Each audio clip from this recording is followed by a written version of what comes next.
et la Guadeloupe à l'issue du 7e congrès international dédié. Le docteur Henri Joseph est en passe de démontrer le caractère médical de l'huile de Galba, actuellement classée en France comme un phytocosmétique. Michael Bastide.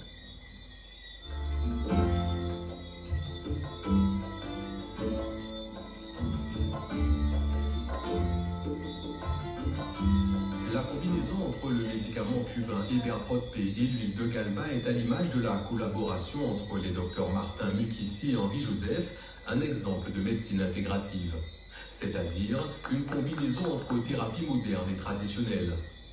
À l'occasion d'une double conférence débat en Guadeloupe le 12 septembre dernier sur le diabète, ses nouveaux traitements curatifs et les plantes médicinales, de nombreux participants ont plaidé pour une complémentarité harmonieuse entre la médecine traditionnelle et la médecine occidentale moderne. Oui, la médecine nouvelle aide et a beaucoup aidé, mais comme l'arrivée de la médecine nouvelle a tellement fait de miracles, on va dire, et apporté à travers la communication de la nouvelle médecine, qu'aujourd'hui simplement revenir que nos parents, nos ancêtres avaient déjà ces méthodes-là, mais qu'on ne leur a pas donné les moyens pour pouvoir développer.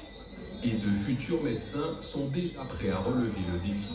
C'est quand même un héritage de nos ancêtres, de notre famille aussi.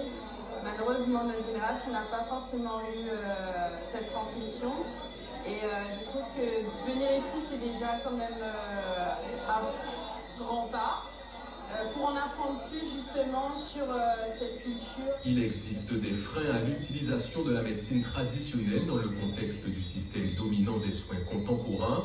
Selon ce professeur canadien, le système dominant a diabolisé la médecine naturelle. Dans les années 50, quand la médecine moderne est montée vers les communautés, ils se basaient sur la médecine traditionnelle. Et là, quand les premières infirmeries, les premières cliniques ont vu le jour, eh bien, il y a eu une démonisation aussi des pratiques de médecine traditionnelle. Malheureusement, on oublie que même les médicaments actuels, on les estimés sont entre 50 et 60%, ont des origines de la médecine traditionnelle ou des plantes médicinales. En Guadeloupe, la médecine intégrative commence à voir le jour dans certains établissements de santé, l'objectif étant d'apporter aux patients une palette de soins qualitative. À passer à la médecine physico-sociale, on a commencé lentement par la partie oncologique, celle qui concerne le cancer, et ça s'appelle les SOS, les soins oncologiques de support. Autrement dit, c'est des soins non médicamenteux, qu'ils soient psychologiques, qu'ils soient, je veux dire, même à base de plantes, ou qu'ils soient manuels. Mais il y a d'autres façons de traiter autres que des médicaments. Il faut faire très attention pour éviter tout charlatanisme. Il convient alors d'utiliser rigoureusement les meilleures caractéristiques de ces médecines pour compenser les points faibles de chacune. Ce mouvement de fond de la société pour une approche complémentaire de la médecine, le docteur Henri Joseph en a fait un idéal qu'il aimerait partager. Il y a beaucoup d'espoir et je pense que nous avons un CHU qui va s'ouvrir l'année prochaine.